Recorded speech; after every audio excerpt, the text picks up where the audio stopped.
আসসালামু আলাইকুম। এটিএন বাংলা সংবাদে সবাইকে স্বাগত জানাচ্ছি আমি আফরোজা রূপা।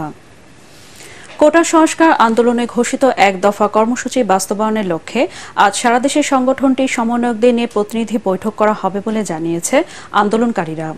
শুক্রবার সন্ধ্যায় রাজধানীর শাহবাগে বাংলা ব্লকের শিক্ষার্থীদের উপর পুলিশি হামলার প্রতিবাদে বিক্ষোভ সমাবেশ শেষে এই কর্মসূচি ঘোষণা করেন বৈষম্য বিরোধী ছাত্র আন্দোলনের অন্যতম সমন্বয়ক আবু বাকের মজুমদার। কর্মসূচি অনুযায়ী আজ অনলাইনে দেশব্যাপী প্রতিনিধি বৈঠক করবে সংগঠনটি। একই সঙ্গে পূর্ব ঘোষিত ক্লাস পরীক্ষা বর্জনের কর্মসূচিও চলমান থাকবে।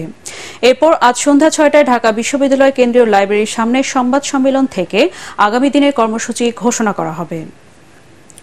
রক্ষণাবেক্ষণ কাজের জন্য কক্সবাজারে দেশের প্রথম সাবমেরিন কেবল আজ সকাল ৬টা থেকে সন্ধ্যা ৬টা পর্যন্ত ১২ ঘণ্টা আংশিকভাবে বন্ধ থাকবে। এর ফলে দেশের নিরবচ্ছিন্ন ইন্টারনেট ব্যবস্থাপনায় কিছুটা ধীরগতি হতে পারে বলে জানিয়েছে বাংলাদেশ সাবমেরিন কেবলস কোম্পানি। এক সংবাদ বিজ্ঞপ্তিতে এ তথ্য জানিয়েছে প্রতিষ্ঠানটি। তবে এই সময় কুয়াকাটায় দেশের দ্বিতীয় সাবমেরিন কেবল যথারীতি চালু থাকবে বলেও সংবাদ বিজ্ঞপ্তিতে জানানো হয়। আর্থিক সংকট ও পারিবারিক বিরোধের কারণে পিরোজপুরের নাজিরপুরে মাকে কুপিয়ে হত্যা করেছে ছেলে। জেলার নাজিরপুর উপজেলার শ্রীরামকাঠি ইউনিয়নের উত্তর জয়পুর থেকে পুলিশ অভিযুক্ত জ্যোতিষ বালাকে গ্রেফতার করেছে। গতরাতে এক প্রেস কনফারেন্সে এসব কথা জানান পিরোজপুরের পুলিশ সুপার মোহাম্মদ শরীফুল ইসলাম। নিহত জ্যোতিকা বালা নারায়ণ বালার স্ত্রী। দীর্ঘদিন ধরে আর্থিক সংকট ও পারিবারিক বিরোধের কারণে তার মায়ের উপরে ক্ষোভ ছিল। তাই পূর্ব পরিকল্পিতভাবে রাতে ঘরে থাকা দা দিয়ে তার মাকে কুপিয়ে হত্যা করে বলে পুলিশকে জানায় জ্যোতিষ। আন্তর্জাতিক অলিম্পিক কমিটির প্রতিষ্ঠাবার্ষিকী উপলক্ষে দেশে আজ অলিম্পিক ডে অনুষ্ঠিত হয়েছে। সকালকে শরীরচর্চা এবং ক্রীড়া বিষয়ক কর্মকাণ্ডে আগ্রহী করে তোলার লক্ষ্যে এবারে অলিম্পিক ডে স্লোগান ছিল লেটস মুভ। রাজধানী ঢাকা সহ দেশের ৮টি বিভাগীয় শহরে একই সাথে অলিম্পিক ডে উদযাপন করা হয়। এ উপলক্ষে বাংলাদেশ শিশু একাডেমি থেকে সকালে একটি বর্ণাঢ্য র্যালি বের করা হয়। র্যালিটি শিক্ষা ভবন, বাংলাদেশ সচিবালয়, 0 পয়েন্ট, জিপিও, বঙ্গবন্ধু জাতীয় স্টেডিয়ামে ১ নম্বর গেট হয়ে শেখ রাসেল রোলার স্কেটিং কমপ্লেক্সে এসে শেষ হয়।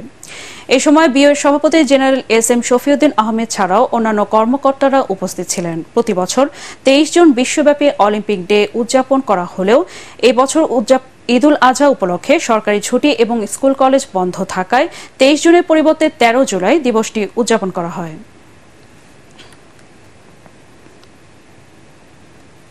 খেলার খবর। উইম্বলডন ওপেন টেনিসে পুরুষ এককের ফাইনালে উঠেছেন সার্বিয়ার নোভাক জকোভিচ ও স্পেনের কার্লোস আলকারাজ। প্রতিযোগিতার দ্বিতীয় সেমিফাইনালে জকোভিচ ৬-৪, ৭-৬ ও ৬-৪ গেমে পরাজিত করেন ইটালিয়ান লরেঞ্জো মুসেত্তিকে। এই জয়ে ১০ বার উইম্বলডনের ফাইনালে ওঠার কৃতিত্ব দেখান সার্ব তারকা। সব মিলিয়ে ৩৭টি গ্র্যান্ড স্ল্যাম টুর্নামেন্টের ফাইনালে ওঠার রেকর্ডও করেন জকোভিচ। এদিকে প্রথম সেমিফাইনালের প্রথম সেটে দানিল মেদভেদেভের কাছে ৭-৬ গেমে হেরে যান উইম্বলডনের বর্তমান চ্যাম্পিয়ন কার্লোস আলকারাজ।